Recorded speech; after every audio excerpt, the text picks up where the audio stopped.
मैं फारूक अहमद, वंचित बहुजन आघाड़ी का राज्य प्रवक्ता के तौर पर वंचित बहुजन आघाड़ी की ओर से साउथ सेंट्रल इस लोकसभा क्षेत्र में एक मजबूत कैंडिडेचर देने का काम किया गया अबुल हसन खान। हम ये देखते हैं कि साउथ सेंट्रल लोकसभा क्षेत्र जो है ये पिछले 40 सालों से सबसे ज़्यादा माइनॉरिटी और पिछड़े मतदाताओं का मतदार संघ रहने के बावजूद इसके ऊपर राजनीति तो बहुत की गई, लेकिन यहाँ पर न्याय देने का काम नहीं हुआ। 1971 में एक माइनॉरिटी कम्युनिटी से बिलोंग करने वाले अब्दुल कादर सालेबॉय इस निर्वाचन क्षेत्र से खासदार बने हुए हैं और 2 चुनाव पहले प्रिंसिपल सोहेल लोखंडवाला 100-125 वोटों से यहाँ हारे हुए हैं।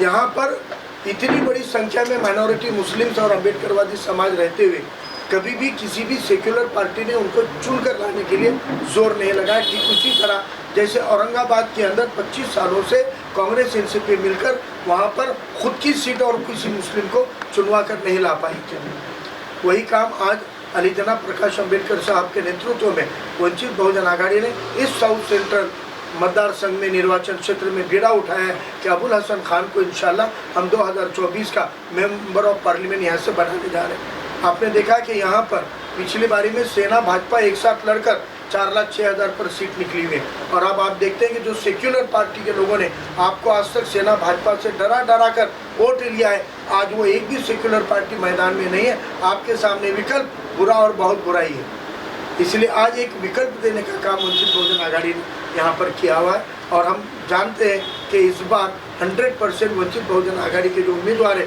अबुल हसन खान इस साउथ सेंट्रल से चुनकर आ रहे हैं। 40 सालों में हमने जिनको वोट दिए वो आज विकल्प के तौर पे सामने नहीं है, लेकिन अब हम एक ऐसा विकल्प खड़ा करेंगे कि इंशाल्लाह आने वाले 40 सालों तक हमारा यह विकल्प यहाँ निर्वाचन क्षेत्र के काम आएगा। दिखाने चाहते हैं पिछले 5 साल में मुझे बताइए NRC के वक्त कौन से पार्टी का नेता रास्ते पे उतरा, कौन से पार्टी का नेता रास्ते पे उतरा महाराष्ट्र की राजनीति में, आप बताइए मुझे।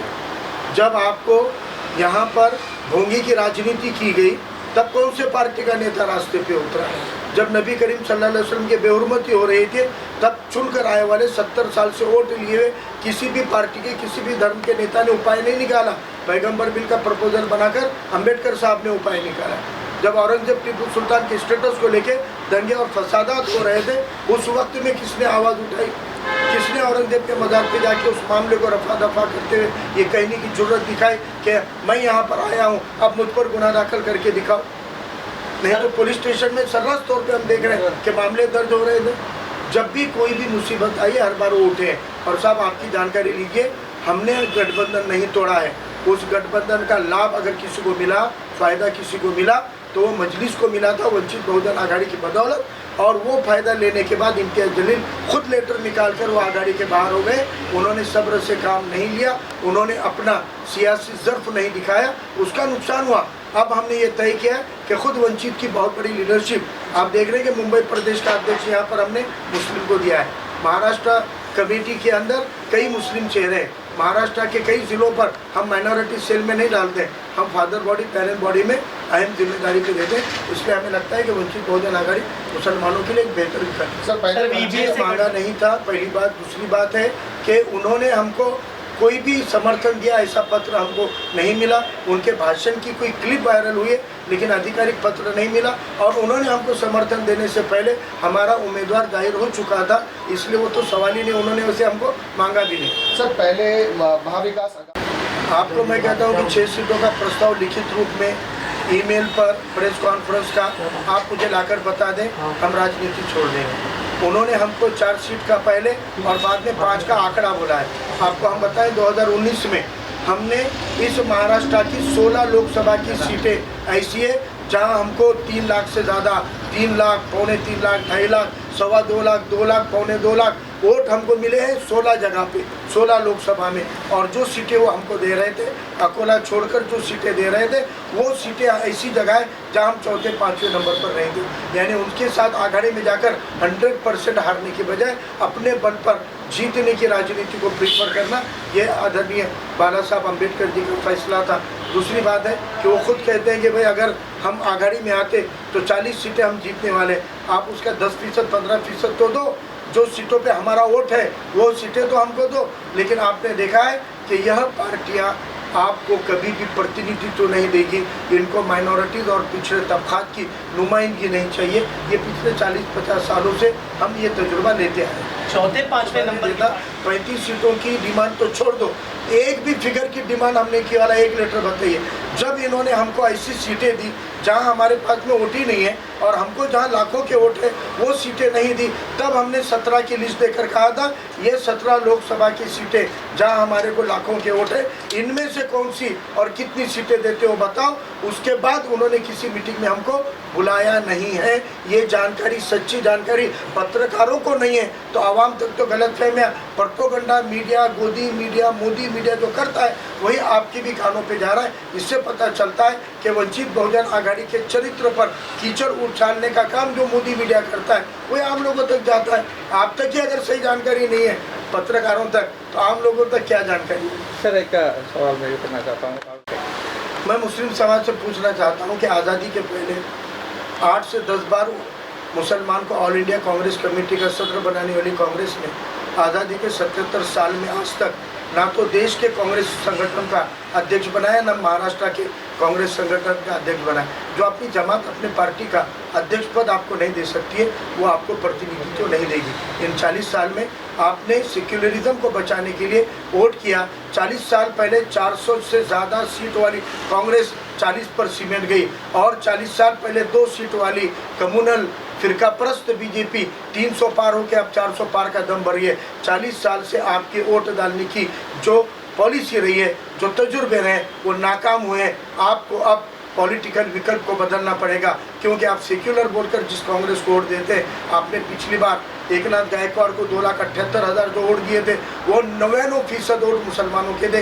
दिगर कोई तबका इस पार्टी को वोट नहीं देता है। सेक्युलरिज्म के नाम से आपने कांग्रेस को एक मुस्लिम लीग बना दिया है। दिगर तबकों के साथ गए बिना हम फिरका परस्तों को हरा नहीं सकते। ये आपको गोल्डन चांस मिला हुआ है। यहाँ फिरका परस्त ताकतें तकसीम होने वाली है और इनकी तकसीम में, इनके डिवीज़न में आपको गोल्डन चांस मिला है अपनी नुमाइंदगी को चुन कर लाने का। और मैं पूरे दावे के साथ कहता हूँ इंशाल्लाह 2024 का साउथ सेंटर का एमपी अबुल हसन खान वंचित बहुजन आघाड़ी से चुनकर आए। किसी भी नेशनल पार्टी ने मुस्लिम, देखिए हमने पिछले साल भी 5 लोकसभा के कैंडिडेट दिए थे, इस साल भी हमने 6-7 दिए हैं। इस साल हमारे 2 कैंडिडेट बनने के पीछे की वजह यह है कि जब कोई भी पार्टी महायुति हो कि महाविकास आघाड़ी हो, आज सेक्युलर के अपने आप को सेक्युलर है प्रोजेक्ट करने वाली उद्धव जी की शिवसेना से मैं पूछना चाहता हूँ कि जिन बाला साहब ठाकरे को लोग कम्युनल नज़र से देखते थे उनको तो एक साबिर शेख मिल गया था उम्मीदवारी देने के लिए, क्या उद्धव साहब को एक भी साबिर शेख नहीं मिला पूरे महाराष्ट्र में जहाँ पर वो एक कैंडिडेट दे पाए? क्या फिर कांग्रेस और एनसीपी को एक भी मुसलमान इस काबिल नहीं लगता है कि वो महाराष्ट्र में लोकसभा की उम्मीदवारी चुनाव लड़ सके या वो चुनकर आकर पार्लियामेंट में नुमाइंदगी कर सके?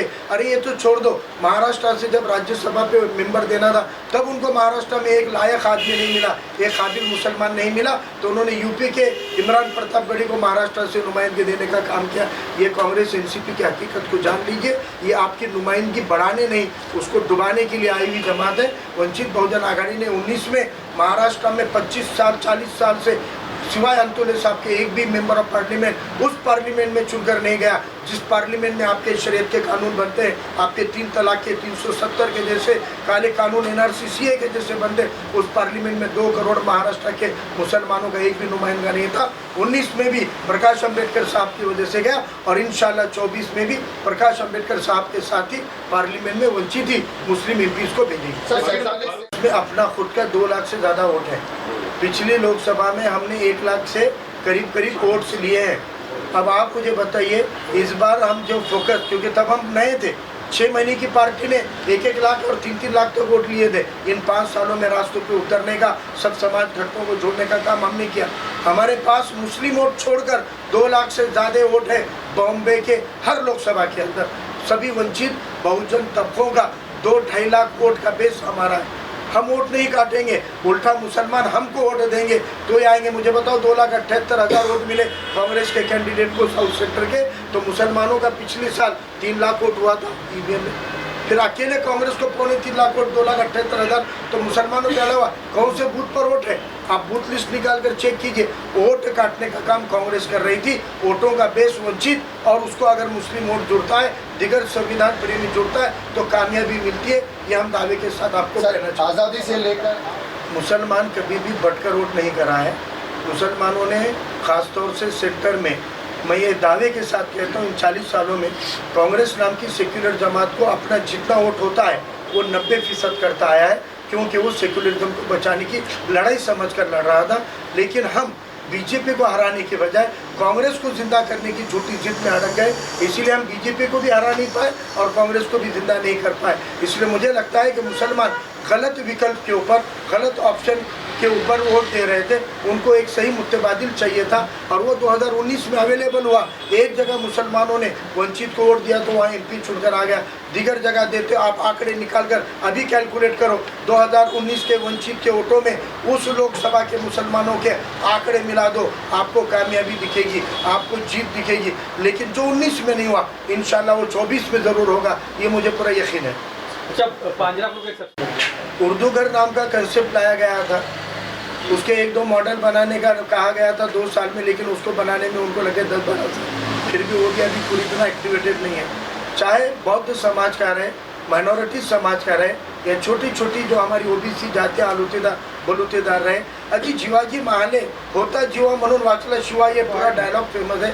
जिवाजी महाले के नाम के स्मारक कहाँ बनाए, कितने बनाए उन्होंने? उनको हमारे बहुजनों के नायक नहीं चलते हैं, क्योंकि उनको खलनायकों को नायक करना है। जो माफी वीर थे वो उनको स्वतंत्र वीर नजर आते हैं, और जो स्वतंत्र वीर थे उनको भुलाने की राजनीति ये कम्युनल पॉलिटिक्स करती है। इसलिए मुझे लगता है कि लोगों को अपने नायकों को जिंदा करना पड़ेगा। इस देश के अंदर नायक थोपे जा रहे हैं, आपको किसी थोपे हुए नायक के लिए नहीं, तो आपको अपने नायक के ऊपर अभिमान करना होगा, क्योंकि ये वो देश है जहाँ पर इस देश में राम को पूजने वाले भी हैं, रावण को पूजने वाले भी है। ये देश हमेशा आज़ाद रहा है, उसको जो नायक लगता है वो उसको पूजता है। तो राम को पूजने वाले भी है, रावण को पूजने वाले भी है। हमारा नायक कौन होगा ये हम तय करेंगे, ये हमारा अधिकार है, ये हमारी ऊपर कोई थोप नहीं सकता है। इसलिए मुझे लगता है कि अपने मेहमानों के लिए हमको अपने प्रतिनिधि चुनकर लाकर सत्ता की तिजोरी अपने हाथ में लेकर अपने कल्याण की योजनाओं को अमल में लाना होगा।